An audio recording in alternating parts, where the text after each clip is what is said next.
Have you ever wondered what contributes to many of the health problems that Americans face today?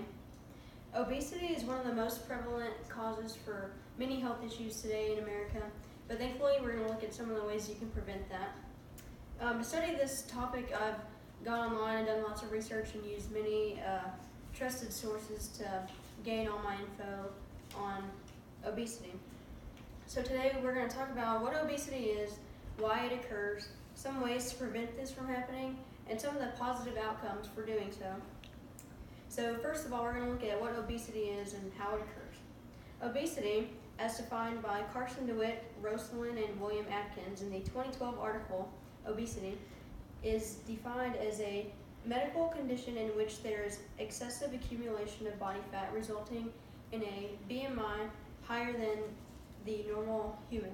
And a BMI is basically a body mass index which measures how much fat you actually have in your body. Obesity is known for playing a role in many health-related issues. Barbara Mantell's 2010 article, Preventing Obesity, claims that obesity is a major cause for conditions such as diabetes, stroke, heart disease, and has even been linked to many types of cancer. Having a lot of excess fat actually does put a lot of strain on your bones and a lot of your inner organs because it has to keep up with all the extra weight on you. There's multiple societal and economic reasons as to why obesity occurs.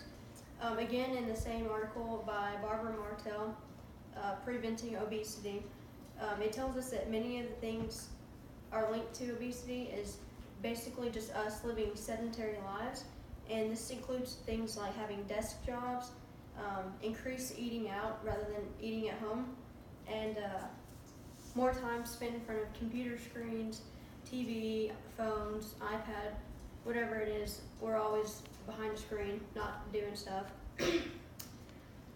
Income also has a lot to do with obesity and how it occurs. It seems kind of counterintuitive, but usually people of higher wealth are less obese, whereas you would think they'd be more obese because they would have the money to eat out more. But actually, because healthy food is more expensive, they're able to stay in a prime weight, whereas people who are poor usually eat fast food, which is a lot cheaper than going out to eat and eating a salad at a nice restaurant. This same article states that spending per capita for obese adults was more than that of normal weight adults by 8% in 1987. However, by 2007, that number jumped up to 38%. So that basically means that people who are obese are trying to spend a whole lot of money to not be obese, and it's causing them to have more expensive lifestyles. In the 2008 article by Lee and Brenda Lerner, Obesity, it states that 64 million Americans are obese. And so this is obviously a really big problem for America, but thankfully there are a few ways to actually prevent this.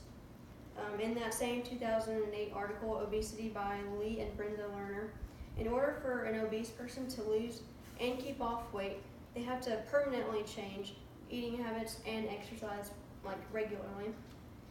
This is because diets are actually geared towards losing weight very quickly, but they're not exactly made to help you keep the weight off unless you keep doing that diet all the time.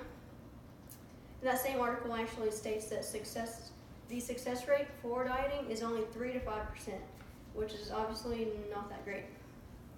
So if you instead just only eat something bad every now and then instead of never, you're going to have a lot better time eating healthy, and you're actually going to be able to keep weight off.